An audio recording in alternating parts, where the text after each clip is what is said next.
Okay, so we're going to do a McKenzie method walkthrough of various poses depending on the level that a person is at with a bulging, ruptured, or herniated disc. So you should be talking to your physical therapist or primary care doctor about these types of mechanics. However, McKenzie method is a proven and long-lasting technique to alleviate the issue.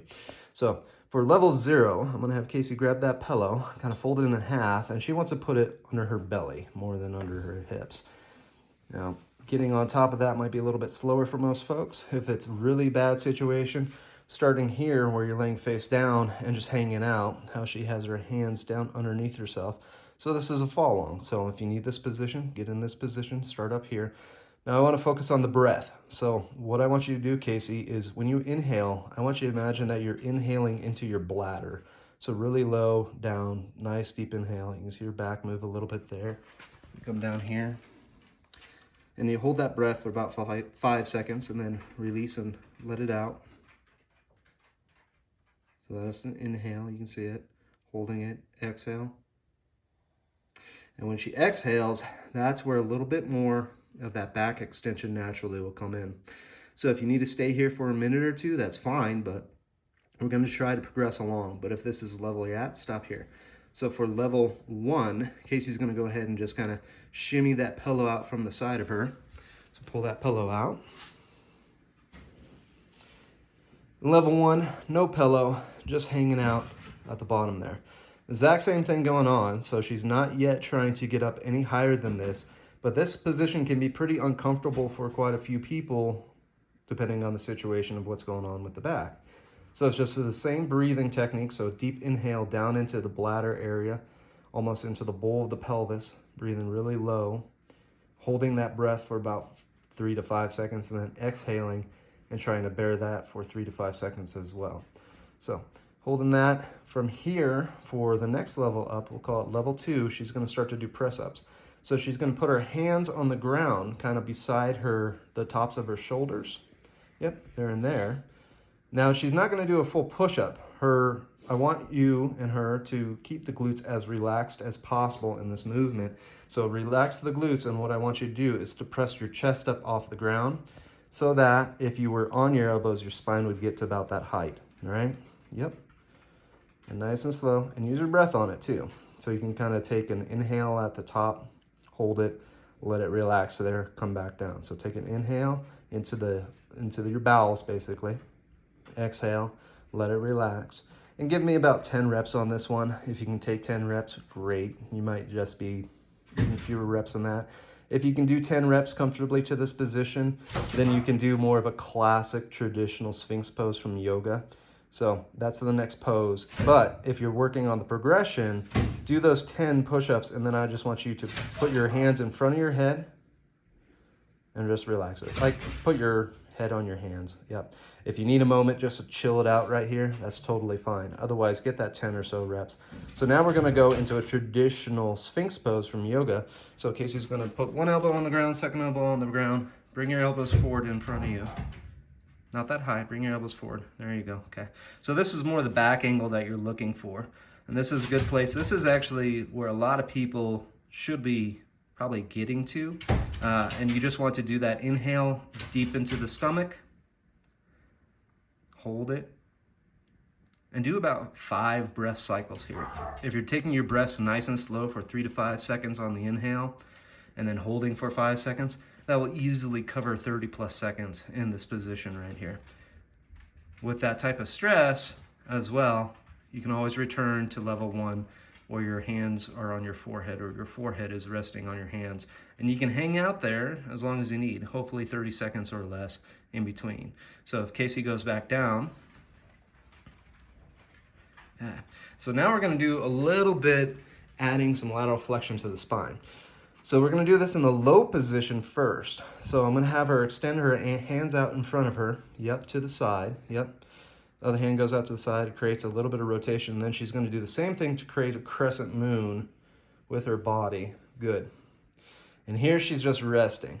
Now, if you don't need this level, you won't feel much going on. But the far side over here, this is getting decompressed, but there is compression going on this first side.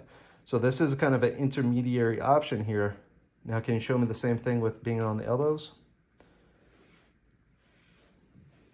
If you can comfortably get into the elbow position as you're already in that crescent moon, that's good news. But if you can't, you want to return first to just a neutral down the middle and then get the elbows up, rotate them, and then move the feet. So that's one side for that. Let's do the other side. First on the ground. Top, up top, kick the feet over. Now, do you feel stretching on either side of this more than the other? No. No? Okay, let's try it on the elbows. Good. Does this feel pretty comfortable for you? I'm actually tight on this one. So this side, she has more tension than you did on the other side when you were on your elbows? Yeah, I feel it on my right oblique area. So you're feeling the stretch on the right side? Mm-hmm. Yeah. So a bit more stretching. So that's just an indicator that she's tighter on the right side, the side closer to us overall. So she's actually getting a bit of a stretch. That's totally fine to feel. That nice stretch is fantastic. The side that's compressed right now, her left side, that's where we want to be careful that we're not getting those vertebrae or their little pieces that protrude out of them kind of in contact and pinching down on any nerve. So once again, this can be a little bit of a progression level, okay? And then you want to go back down. Now we're going to do another kind of alteration. I'm going to have Casey bring one knee up to the side of her body. So she's going to bring that knee up, boom. And once again, you might be totally fine just leaving that on the ground right here. But if it's not too bad, I'm going to now have Casey come back up to her elbows. Yes, and hang out there. How's it feel on this side? It's a little tight, but good. A little bit tight on this side. So, as with all the other movements, use your breath. So take a nice deep inhale down into your bow. Hold it for 3 to 5 seconds. Exhale. That's where you add more stretch onto the spine and spinal extension.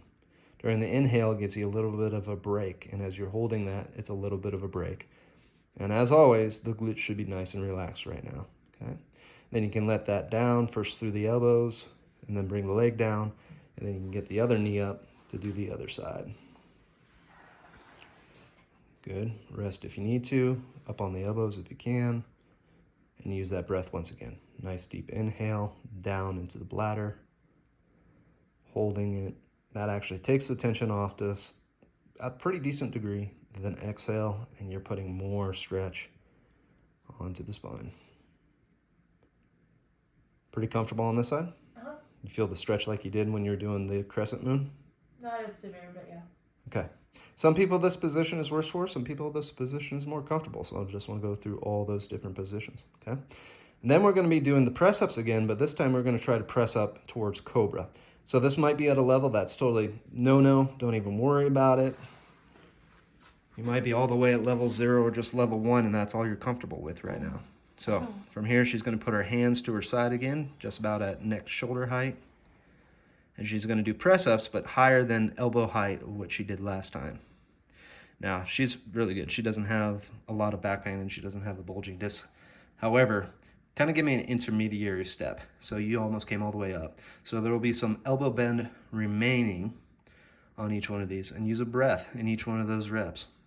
So as you bring it up, you kind of exhaled, but then like, let's say, ouch. So you take a nice deep inhale into the bows. So hold it for me, Casey. Bring it up. This is where I want that inhale to come in. Yep, and the spine just moves up a little bit. You hold it, you exhale, stay there. Good, so you get that compression and then back down. So another 10 reps or so here. And the final level would be a full cobra. Can you come all the way up, or are you good? Mm-hmm. Okay, so she's able to get all the way up there. Now, are your glutes relaxed? Mm-hmm. Okay, there. Yeah, exactly. So the glutes, I should have said that to her when she was even doing the press-ups to the cobra. Keep relaxing those glutes every rep. People will contract their glutes to try to protect their lower back. It's just a natural, especially when it comes to this full spine extension of the body, the glutes like to do it. Relax the glutes. Good. Okay. So that's going to be the final level there. So all this you can do in under 10 minutes. Thanks for watching. Get it done.